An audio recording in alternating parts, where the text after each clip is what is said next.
Français, allemand, italien, romanche, le plurilinguisme serait donc le ciment national de la Suisse.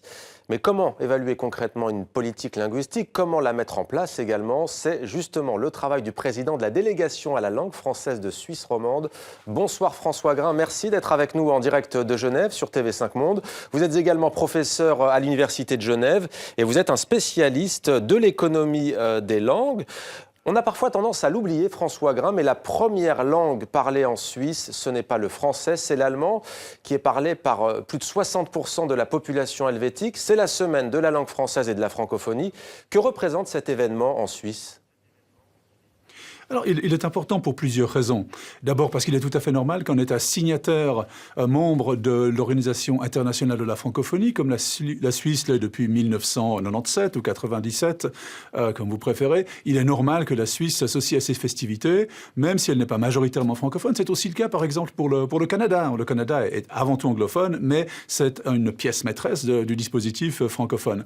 À part ça, dans le cas de la Suisse, c'est particulièrement important puisque la Suisse s'est construite à partir de son plurilinguisme, pas malgré, mais à partir du plurilinguisme. Donc, on fait partager la langue française à nos concitoyens alémaniques, comme eux nous font partager la langue allemande. Alors, naturellement, il y a un certain optimisme dans ce que je dis, parce que ce partage réciproque n'est pas toujours vécu avec autant d'intensité, autant de plaisir qu'il pourrait l'être, mais néanmoins, à travers les décennies, je dirais même à travers les siècles maintenant, c'est quelque chose qui nous a permis d'exister en tant que pays, se faire participer réciproquement de nos sphères linguistiques respectives.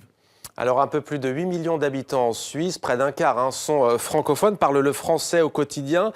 Des enseignants de Zurich ont récemment relancé une controverse. Ils proposent une votation fédérale qui privilégierait l'anglais, je dis bien l'anglais, comme deuxième langue plutôt que le français. Quel problème cela pose-t-il ? Bon, ça en pose plusieurs. Bon, d'abord, officiellement, ils ne privilégient pas l'anglais. Dans les faits, c'est ce qu'ils font. Cela dit, je pense que, à part que c'est ni la première ni la dernière fois qu'une telle chose se produit, je crois que c'est des gens qui, au fond, n'ont pas compris deux choses très importantes. Ce qui est intéressant, c'est que ces prises de position, elles viennent des deux extrêmes de l'échiquier politique. Mais au fond, ils n'ont pas compris deux choses. Ils n'ont d'abord pas compris précisément ce que j'expliquais tout à l'heure, à savoir que le ciment même de la Suisse, c'est le fait de s'être construit, non pas malgré, pas en dépit, mais grâce à cette pluralité, grâce à ce plurilinguisme. Et la deuxième chose qu'ils n'ont pas compris, je crois, c'est que la multipolarité du monde est quelque chose d'absolument essentiel. Et la francophonie est un des garants les plus importants en termes géopolitiques de cette multipolarité. La Suisse peut s'associer à cette entreprise. Alors ils ne l'ont pas compris. Vous évoquez, François Grain, des extrêmes. Pour autant, et après tout, si on se veut pragmatique, est-ce que l'anglais n'est pas plus utile pour de nombreux Suisses, comme pour de nombreux citoyens aujourd'hui partout dans le monde, pour faire des affaires économiques, notamment dans un monde globalisé ? Ouais, mais ça, c'est le cliché habituel, vous voyez. C'est pas parce que l'anglais est utile que c'est la seule langue qui soit utile. Bien sûr, l'anglais est nécessaire. Moi, je l'emploie tous les jours, du reste. Et je ne décourage personne, bien au contraire, de l'apprendre et de l'utiliser. Par contre, ce que l'on constate en Suisse, c'est que les employés dans les entreprises suisses sont plus nombreux, proportionnellement, à employer les langues nationales que l'anglais, quand ils doivent employer une autre langue. On constate aussi que les entreprises manquent davantage de personnel qui savent les langues nationales que de personnel qui sait l'anglais. Par ailleurs, on voit que savoir les langues nationales apporte un avantage salarial mesurable et mesuré, qui est de l'ordre de 14% de part et d'autre de notre frontière linguistique. Savoir l'allemand, savoir le français, c'est une prime de 14% sur le salaire à expérience et formation identiques. Donc ce que ça veut dire, c'est que les langues nationales sont importantes économiquement. Tous les signaux nous le montrent. Ça ne veut pas dire que l'anglais n'est pas important, mais ça veut dire que l'anglais, ça ne suffit pas. Alors je l'ai dit, vous êtes un spécialiste de l'économie des langues. C'est une discipline que vous êtes l'un des rares à déchiffrer. Qu'est-ce que peut apporter cette matière concernant la question de la langue française et de l'espace francophone mondial au juste ? Bon, il faut voir l'économie des langues. Bon, c'est pas véritablement une discipline, c'est plutôt une orientation, une manière de réfléchir, de contribuer à la réflexion sur les langues, le multilinguisme, la communication, etc.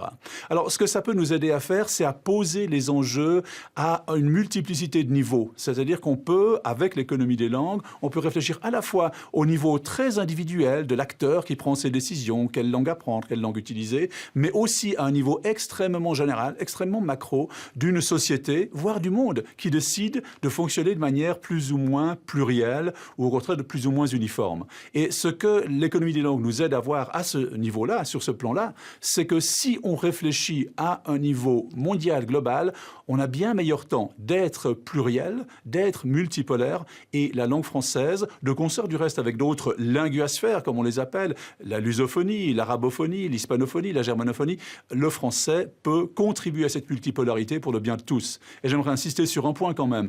La francophonie et le français, c'est pas un combat contre l'anglais, c'est un combat pour la diversité, dont je pense que la francophonie est un des garants principaux. François Grain, l'un des meilleurs spécialistes linguistiques de l'espace francophone. Merci à vous d'avoir répondu à nos questions en direct de Genève.